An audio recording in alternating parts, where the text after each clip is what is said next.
All right, this is the Finegold Factor. Welcome. In this edition, we have Eric Paley, Secretary of Economic Development. We're really excited to have you here, Eric. And Thank you. the first question we want to ask you is, like, you're an incredibly successful venture capitalist, have had an incredible track record at Founders Collective. Why make the jump, and what made you, at this point in your life, decide, hey, I want to serve the Commonwealth? Well, how did that happen? Yeah. Give us the inside track about what made you make the jump over. Well, I initially said no. Okay. That's how most business deals usually happen. Exactly. I thought, I loved the work I was doing. I worked with two of my best friends, incredible team, unbelievable entrepreneurs. I was very, very lucky to be what I was doing what I was doing for the last 16 years. And I thought I was going to retire a couple decades from now as a venture capitalist. And Yvonne Howe called me up and said, I've stepped down as secretary, and I've been asked to make a short list by the governor of who should replace me, and I'd like to put you on the top of the list. Is this something you'd consider doing? And I said, sure, in a decade or two. Right now I couldn't possibly think about doing this. And she just left me with this note, because Yvonne's very good at sales. She left me with this thought of, she said, okay, if you could imagine doing this in 10 plus years, just consider nobody's going to ask you to do this in 10 plus years. It's a very strange confluence of events that I'm thinking of you for this role for a variety of reasons. And that even the governor wants somebody who comes also out of the innovation economy like she did. And I got off the phone, I said, that's sweet. And actually Yvonne said, it's okay if you're not interested, I still need to put your name at the top of the list. And you can just tell them no when they call, meaning the governor's office. And I said, no, you don't need to put me on the list. I'm not doing this. And she said, well, I have to. I need them to understand the kind of person I'm thinking of. Yeah. And then I couldn't sleep that night. And all I could think about was the proverb of the man who drowns in the flood and goes before God. I'm not a particularly religious person at all, but just thinking of the proverb, goes before God and says, I don't understand. I prayed the whole time. Why did I drown? And God said, well, I sent you a fireman to warn you, and then I sent you a raft when the water started rising, and then I sent you a lifeboat.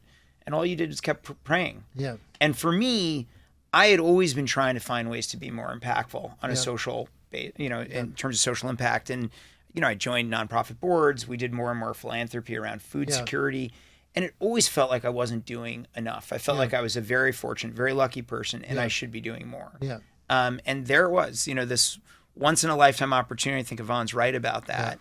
To work for a governor I really admire and try to make impact. And the next day I called Yvonne back and said, all right, well, let's really talk about if it's possible to make impact in this job. Yeah. And we had a great conversation about that. And what do you think are the biggest challenges facing Massachusetts? So when you think about your job and you get up on a daily basis, what keeps you up at night and what concerns you about the Commonwealth right now? Yeah, I think we have three major challenges, and unfortunately, they don't all row in the exact same direction. So it's not like there's a fix that fixes all of them at once.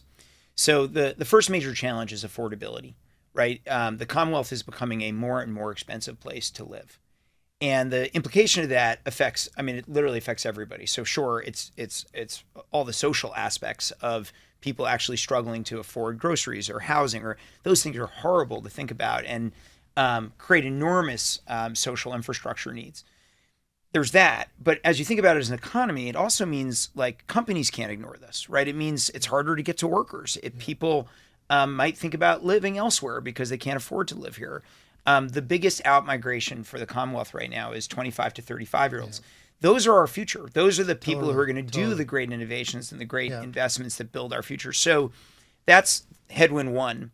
I'd say headwind two is a headwind that really relates to this federal administration, where every federal administration in the past has really been an aggressive partner of making states successful, including we're seeing this administration withdraw infrastructure support for states at an unprecedented level, and at the same time withdrawing capital.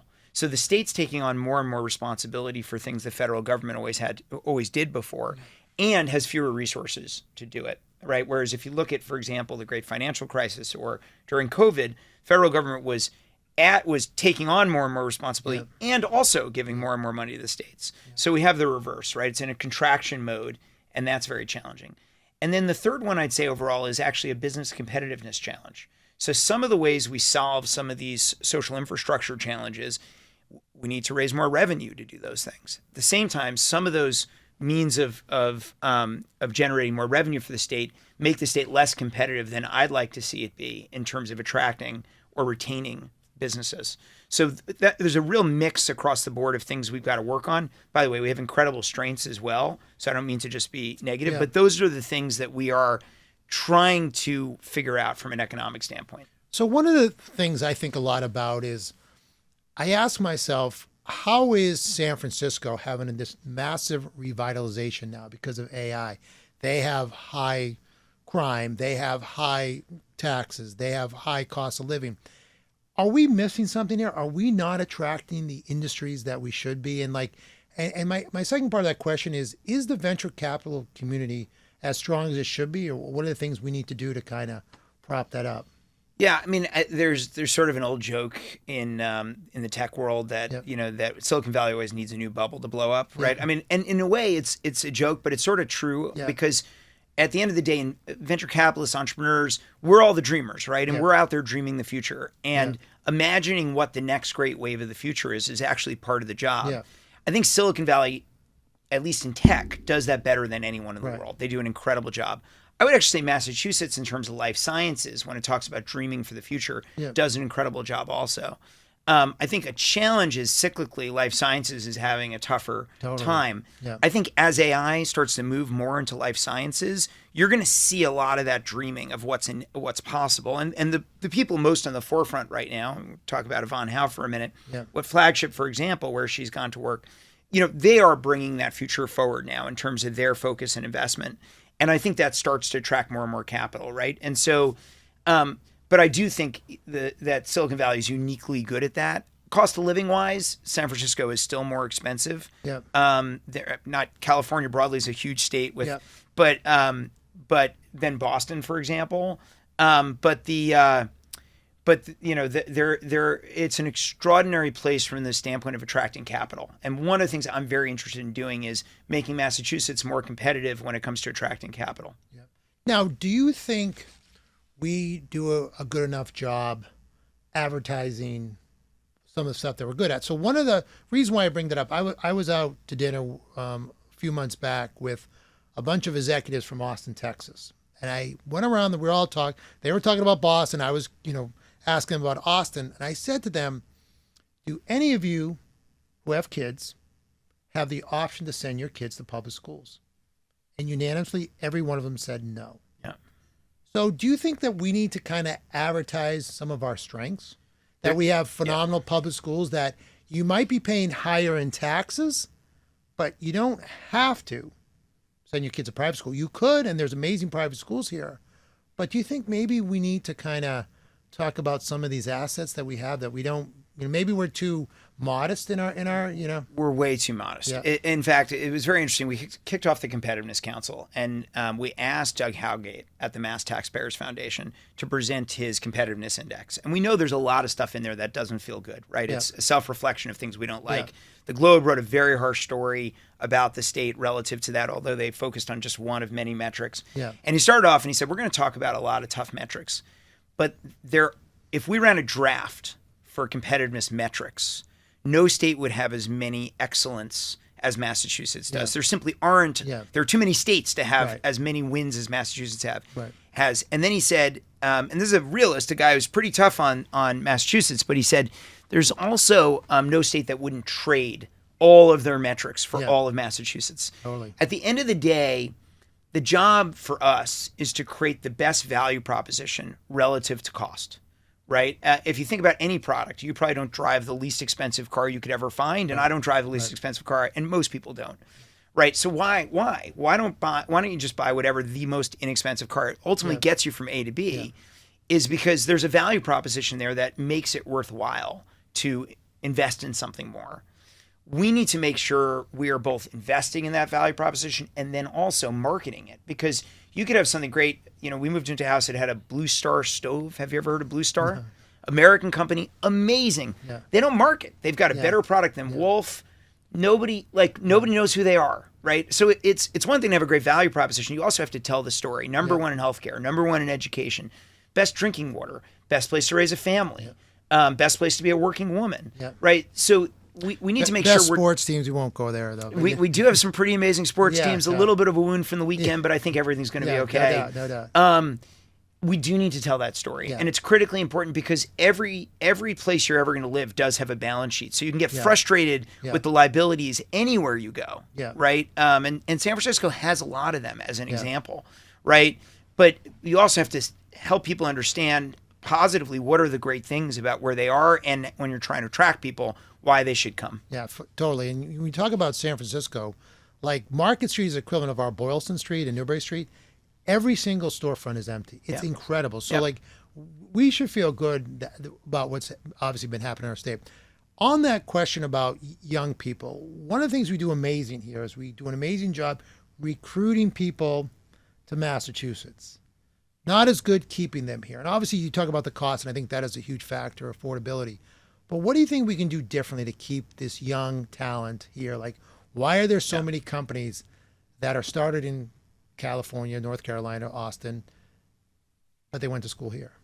Yeah, well, let me start by saying affordability is a real issue. Yeah. But it's a bit of an excuse too. And the reason it's an excuse is a lot of these people move to New York City or they move to San Francisco, or LA. They move to more expensive places. Right. So some of them move to less expensive places, but a lot of the talent goes to more expensive places. So it is about making sure we're delivering on the value proposition. I think that we would benefit from having like a conveyor of fun or convener of fun in Massachusetts. You know, I think a lot of young people, when you first start a family and you're here, it hits you all of a sudden, this is an unbelievable place to raise a family, right? I grew up outside of New York City.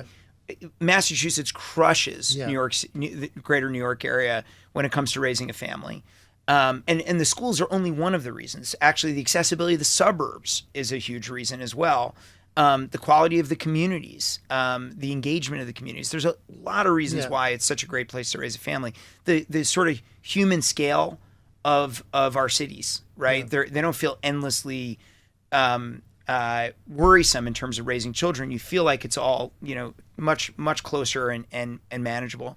But with that gap, when you're in your 20s and you're looking for excitement and you want to be somewhere that feels like you're in the center of everything, boy, New York has a lot of attraction for that. Really? And then at the same time, some people who aren't just looking for the most exciting are definitely going to be looking for more affordable. So we're losing in both those categories. At the same time, I think there are ways we can do a much better job retaining the talent that we're recruiting, right? These universities, hospitals are so good at bringing in incredible talent. And we just need to find better ways to root them here. Now, in the venture capital community, they say that in the West Coast, they bet on people and we're too focused on the business plan. Yeah. Is there a cultural difference here? And do we need to become more like, let's bet on people, not be worried about a business plan that may or may not work?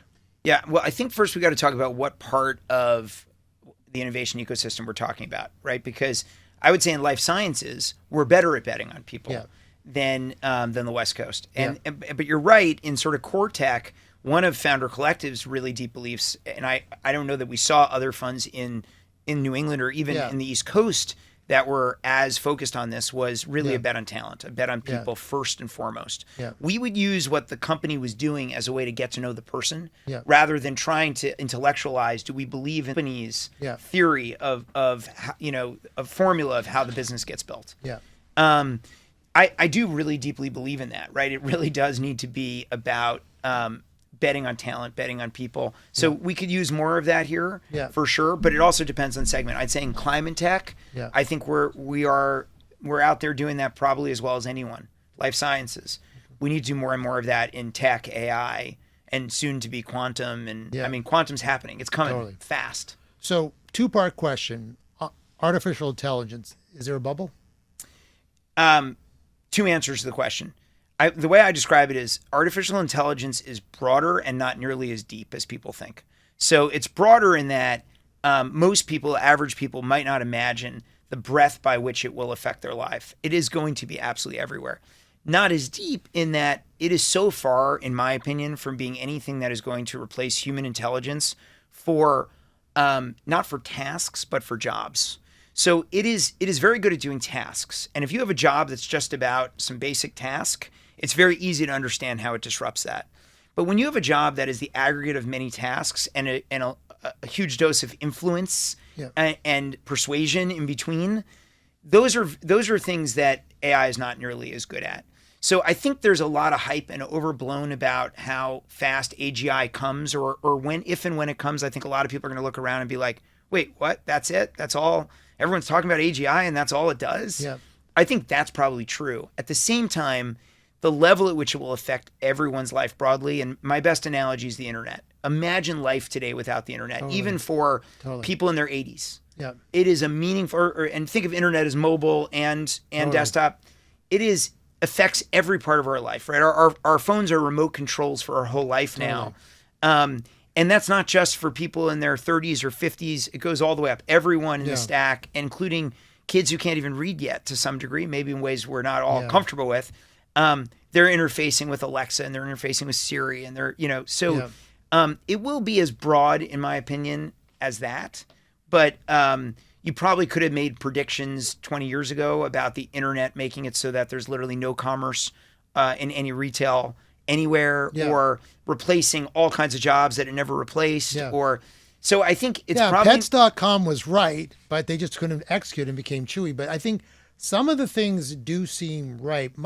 My concern is thinking about economic development and how we think about jobs. So there's a place in Texas called Plano, Texas. It's probably the processing capital of where every company has their process. I think there's going to be massive job losses in an area like that. What I think about, to your point, is if we're a higher educated society that we have to do critical thinking, we should be okay. But I do worry about those jobs that are very manual, that you're entering data, that you're just kind of more robotic, but you need a human to do it now, where in theory an agent checking on an agent can probably do it better. What are those people going to do? And I don't have a great answer about how do we kind of transition. Like how do we transition the travel agent? How do we transition the toll collector? I'm hopeful that we end up elevating and more opportunity comes up. Well, the best answer, in my opinion, for everybody is learn the technologies. Right. I think when you have technologies that help enable tasks, right? Lawyers used to blue book everything. They have to go pull everything from the library. Yeah. Every discovery document was a physical piece of paper you had to read to find words in. Yeah. Everything's e-discovery now. There aren't fewer lawyers. Yeah. Right. There are more radiologists than there were 10 years ago, but there are more AI patents in radiology than any other medical field. So the main point is these are enabling technologies, but if you are not embracing them in your job, you're going to be way worse at your job. Yeah. So the starting point is, how do you learn to use these technologies to do the work you do? I do agree with you. The more your work is just a basic set of tasks, the greater the threat in many ways. But the more you're familiar with these technologies, I think the more valuable you become, maybe not just in your work, but in other work too. And there's going to be a lot of displacement and transition, but there also is going to be a lot of growth where people are actually able to do things they were never able to do before because of these technologies, which, again, the analogy of the internet is very, very relevant to that. Yeah. I mean, you think about in the 1920s, like with the railroad, with electricity, like how it transformed everything. And every 20, 30 years, we have a transformational technology. And here we are again with this. Totally. Absolutely. So whenever that date comes, and hopefully it's not for a very long time, that you say, okay, I'm done being Secretary of Economic Development, how do you gauge success? And what do you think about to say, okay, then this was successful? Like, so how do you judge success? Yeah, I mean, I think there are many different metrics we could use. So I could rattle off a whole set of different metrics, but I'd rather zoom up for a minute. Yeah. And I think what I'd say is we have all kinds of challenges and we have all kinds of opportunities. Yeah. And what I'd like to believe we did is navigate the challenges as well as we possibly could have, but really execute well on those opportunities at the same time. So that's zooming up. I give you a ton of metrics that would, in theory, KPIs that could support that. Yeah. But I think, whatever number of years it is from now that I'm moving on to my next thing, I'd really love at a higher level to be able to look back and say, sure, just like the financial crisis, there were real challenges. Here's how we came through that. Yeah. Here are the choices we made. We're not going to get everything right. That really made the difference. And then here's how we executed on the big opportunities. So I'm thinking of like 2008, the Mass Life Sciences Center, really being a huge catalyst in, taking us from being a early sort of good life sciences ecosystem to the world's leading life sciences Yeah. ecosystem. I want to make sure we're driving those types of legacies as well. And what are some of the future technologies that you're thinking about? You mentioned quantum. Like anything else out there that we should be thinking about? Yeah, I think the best way to think about AI right now is we're in like the second inning of a very long game, and AI is going to change every industry where Massachusetts is a leader. Yeah. AI is going to change that industry. Yeah. So that's both a risk in that if we are not moving fast enough, somebody else could really take that from us, and a massive opportunity to create the next generation of success in those areas. Right. And so I think quantum will play a big role in this as well, because the way we utilize computing is going to actually unlock a lot of value. But these things are converging. I mean, we used to joke about the singularity. Like the joke feels more real than ever. And also, when you talk about changing every part of our life, changing transportation, changing our creative engagement, and what that looks like. And we know how much the internet did that, right? How many people collect CDs anymore? I know. Or actually records, vinyl's back. So some things I go still retro. have some, but Yeah, my daughter collects vinyl, but it changes the way we engage all these things, and I think that is this idea of applied AI being the next generation of what matters. Think of it as like the iPhone got created, and that was really important, but the apps, that's what sort of changed everyone's way of life, whether it was Uber or Spotify or Shopify or Amazon's, like one click away, or you go on and on and on. Yeah. So when you're not Secretary of Economic Development, what do you do for fun? It's a great question. So I spend time with my family. Yeah. My kids like to ski. Okay. So we spend a lot of time doing that. Okay. So you're a good skier? I'm a pretty mediocre skier. Okay. Yeah. All right. So you don't do the black diamonds then? No. You and me both. As I say to my son, when he falls, he laughs. When I fall, I cry. So, so I stay off the tough mountains. My 14 and I were skiing down, and we thought we were skiing a pretty easy trail 2 weekends ago. And the green trail down from there was closed. Yeah. And the black was the only one open. That was a freak out moment. Yeah, that's a scary. I've done that. Yeah. I've been like, oh boy. But you tell that story to anyone who's a real skier, and they're like, come on, so you buddy. ski. Yeah, so what? You get down there. Just deal with it. That's it. Yeah. That's it. So skiing's the big thing, huh? We ski, we travel. I'm not going to travel as much, unfortunately. In this job. I'll travel around the state a lot. Yeah. Unfortunately, not with the family. But I'm a big baseball fan. I've always been. Yankees, Red Sox. Well, so I grew up a Mets fan. Oh, Mets fan. Made God it very, bless you. Yeah. Very easy to embrace the Red Sox, especially after 2004 sort of like smoothed over any bad history between those teams. Okay. Yeah. So how are you feeling about the Red Sox this upcoming year? Yeah, I'm always amazed at how creatively they put together a roster that usually competes. Okay. And people start to get nervous in the off season for quite some time, like get really fixated on the big names and are we getting the right big names? And then sometimes you see people step up. There you go. Yeah. Yeah. Well, listen, Eric, appreciate you coming on. Thanks for having me. Fantastic, and thank you for serving the Commonwealth, and I look forward to seeing you do some great things and work with you in the future. Well, I'm looking forward to working with you on economic development. We've got a lot of work to do. There you go.